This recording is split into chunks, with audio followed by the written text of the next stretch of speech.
सभी लोग ध्यान दो।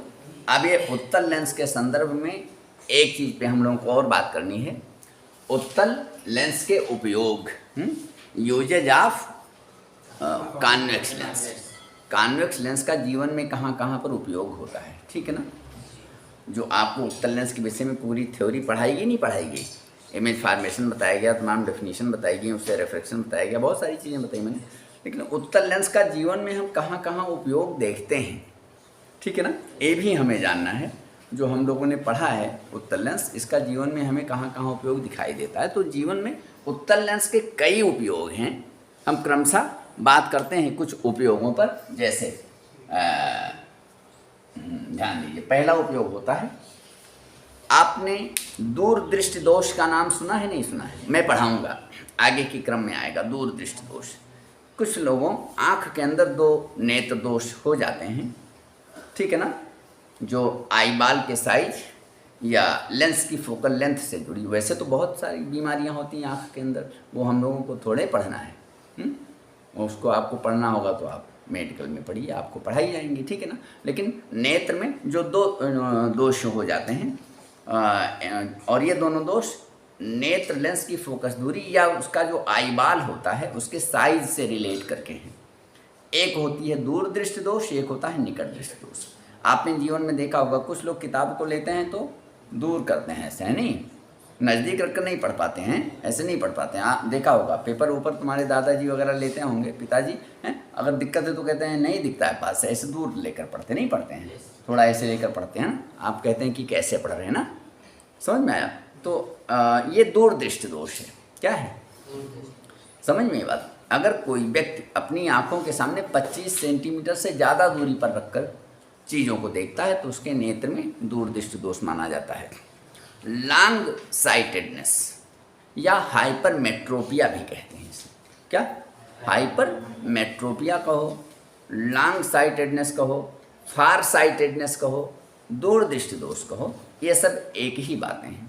क्लियर हुई बात ना? तो अगर किसी के नेत्र में ऐसा हो जाता है तो उसके करेक्शन के लिए, क्या, करेक्शन के लिए कॉन्वेक्स लेंस, ठीक है ना, उचित फोकस दूरी का, मतलब ऐसा नहीं कि कॉन्वेक्स लेंस सबको दे दिया जाएगा, दिया तो जाएगा, अगर दूरदृष्टि दोष है तो कॉन्वेक्स लेंस सबको दिया जाएगा, उत्तल लेंस सबको दिया जाएगा।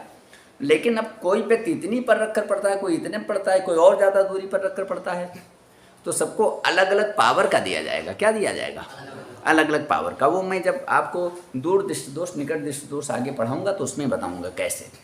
लेकिन यहाँ पर इतना तो याद रखोगे, कॉन्वेक्स लेंस का पहला यूज क्या मैंने बताया? For the correction of far sightedness या लॉन्ग साइटेडनेस या दूर दृष्टि दोष के निवारण में। क्या लिख दूँ?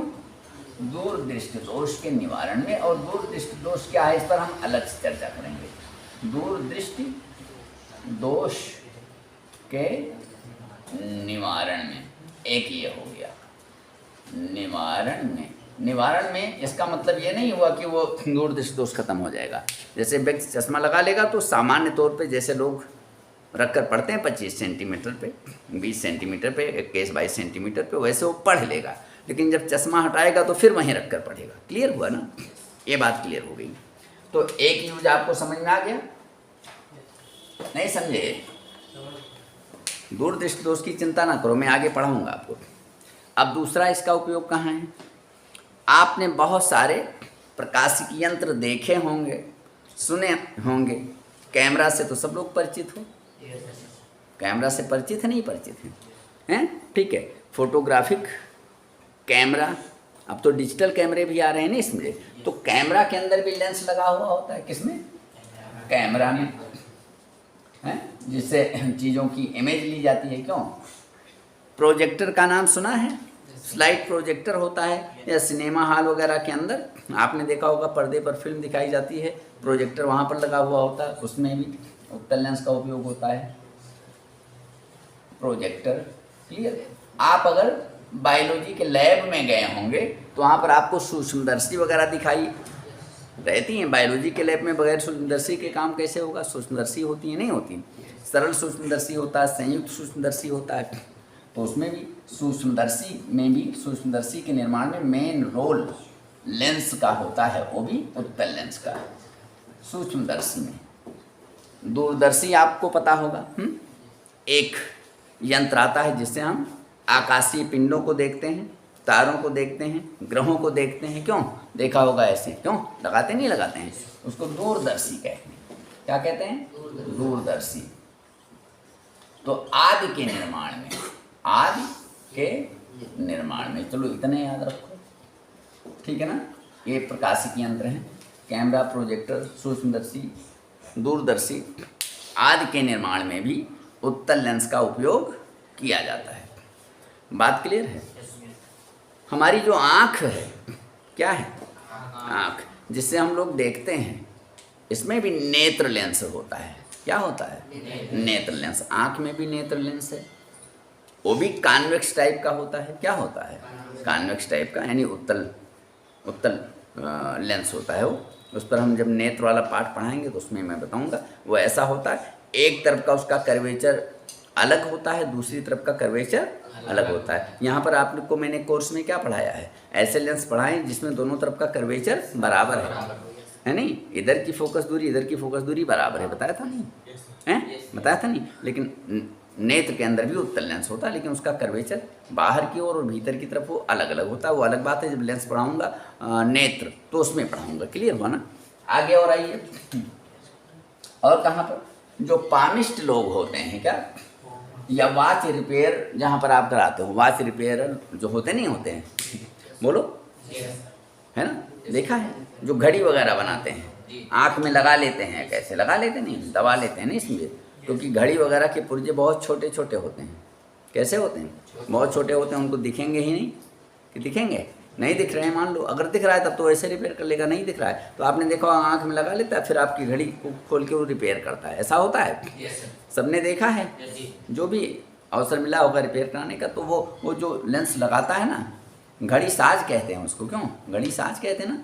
जो घड़ी बनाते हैं, घड़ी को रिपेयर करता है, तो वो जो आँख में लगाते हैं, या पामिस्ट लोग हैं, वृद्ध हो जाते हैं, कायदे से नहीं दिखाई देता, हाथ की रेखाएं देखते हैं ना, वो कौन? हाँ, पामिस्ट है ना, हस्तरेखा विशेषज्ञ। वो भी लेंस रखते हैं, ऐसे रखकर उससे देखते हैं तो बड़ी बड़ी रेखाएं थोड़ी बड़ी दिखती हैं। क्लियर हुआ ना? तो यहाँ पर मैं क्या लिख दूँ? घड़ी साज, घड़ी साज हो गए, और पामिस्ट, ठीक है ना? चलो पामिस्ट, ठीक है ना? ये भी इसका यूज करते हैं। घड़ी साज और पामिस्ट भी इसका यूज करते हैं, ठीक है ना? छोटी चीज़ों को बड़ी करके देखने के लिए। ओके, ये समझ में आ गई? तो ये कुछ उत्तल लेंस के उपयोग मैंने आपको बताए। याद रखना, मान लीजिए इम्तिहान में आवे या वैसे भी जीवन में, दूरदृष्टि दोष के निवारण में कैमरा, प्रोजेक्टर, सूक्ष्मदर्शी, दूरदर्शी आदि के निर्माण में, और मैंने घड़ी साज या पामिस्ट लोग है कि नहीं, वो भी जो है छोटी छोटी चीज़ों को बड़ा करके देखने के लिए यूज करते हैं। क्लियर हुई ना? तो ये कुछ उत्तल लेंस के उपयोग मैंने आपको बताया। ठीक है, ओके।